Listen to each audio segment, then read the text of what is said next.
So here we are, ready to start the year off, brand new, Unit 3 Economics. A lot of what we're going to do over the first couple of months should be very similar to what we did last year, just on a bigger scale, that's all. So there isn't too many things that we're going to learn at the start, particularly in Unit 3, that will be foreign to you. So we'll just start today with a simple introduction as our first lesson. Just a quick comment there, economists are compliant on demand. You all know my rules, but here's the first law of economics. For every economist there exists an equal and opposite economist. I'm assuming Lucy and Bella are the only two laughing at that. And the second law of economics is everybody's wrong. Okay. You guys know me, I've tried to force the emphasis on you on definitions. It's really, really important this year.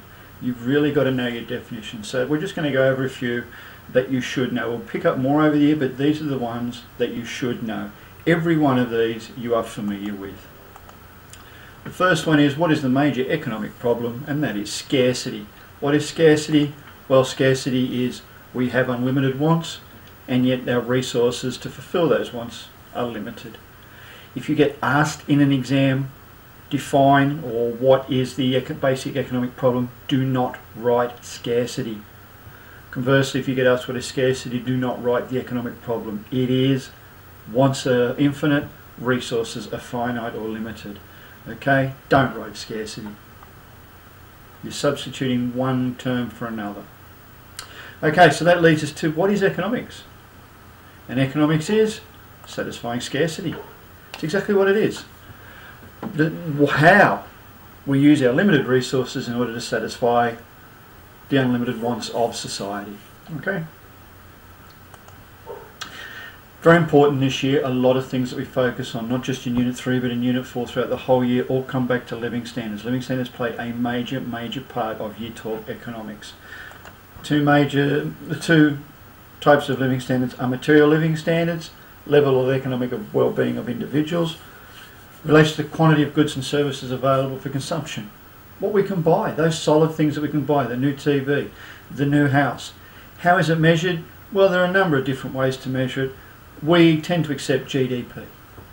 Is it the best measure? No. And we'll look at that later on in the year. But for this purpose here at Unit 3 at the start, we'll accept that GDP per capita is a very, very good way of measuring material living standards. The other type of living standards that we'll discuss in great detail is non-material. This is more intrinsic, more how you're feeling. General happiness, how's the health, how's the environment, overall. Are you happy with crime, are you happy with your freedom, all that sort of thing. So you're talking about, one is material, is going for those solid items. Non-material, it's more about an intrinsic, internal sort of feeling of people. What is the relationship between the two? Well, naturally, if you go and buy yourself a brand new house, you tend to feel really good. New car, really good. New TV, latest PlayStation, whatever. Makes you feel good. Conversely, there's also an inverse relationship can occur.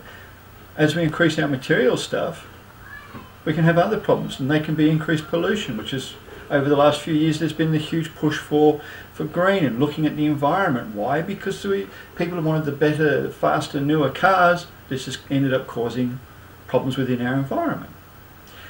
Interesting to note that Ford and Holden have just announced that they are going to start doing away with the Commodore and the Falcon. The 6-cylinder and 8-cylinder cars are going to focus from 2016 predominantly on their 4-cylinder cars, which are more environmentally friendly. And I thought it was a very, very interesting and topical announcement by both of those two. Resources, well, what are the resources that we can use? We all know them. There are three. Natural, anything that comes from the ground, the air, whatever's naturally occurring. Labour, human, physical and intellectual. There used to be 4 resource categories, and the 4th one was enterprise, but that comes under labour, intellectual. Quite often people tend to forget this one. They go with physical and they forget about the intellectual property. Bill Gates, Steve Jobs, developing new systems, things like that. So with Steve Jobs and Apple, the iPhone is a capital resource. They've used solid things to make it, but the system that makes it run, that would have been intellectual. And the third one, as I just said, is capital. Manufactured items to help to create other goods and services. You could be talking about machinery there, things like that. Also, don't forget, involved in capital is money. Money is a man-made product that enables us to create other goods and services. So money comes under capital. For those people doing accounting, you'll get the term is the same there, money and capital. There are three resources.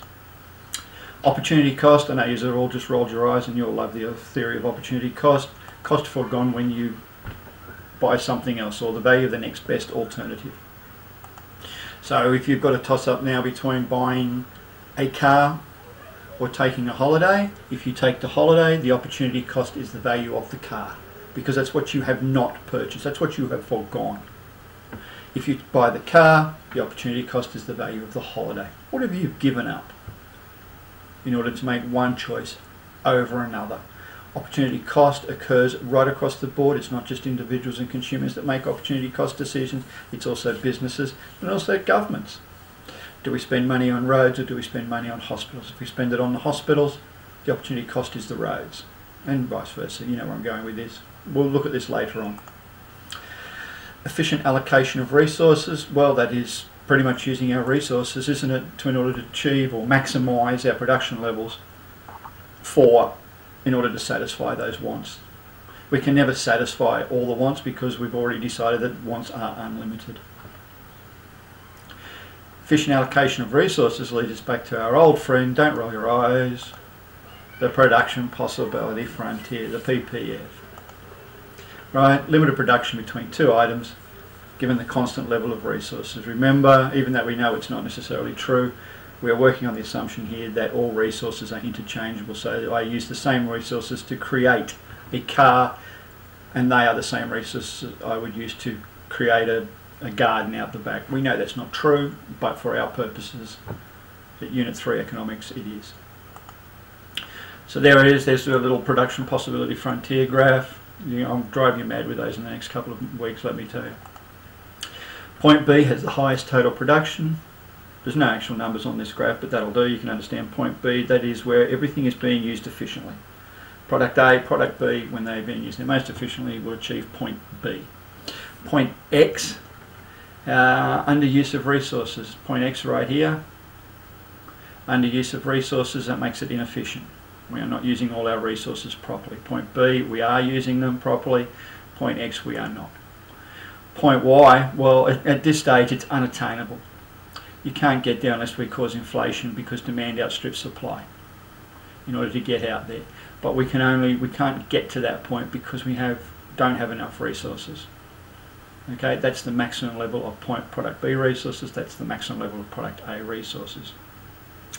How can we get out here? Well, we need to move that curve. That curve needs to come right out here so it intersects Y. How can we do that? Well, either get more resources or increase our efficiency. Okay, that'll do for lesson 1. Make sure you know those. They are very, very important definitions. You will be tested on them. Next topic will be markets. Thanks, guys.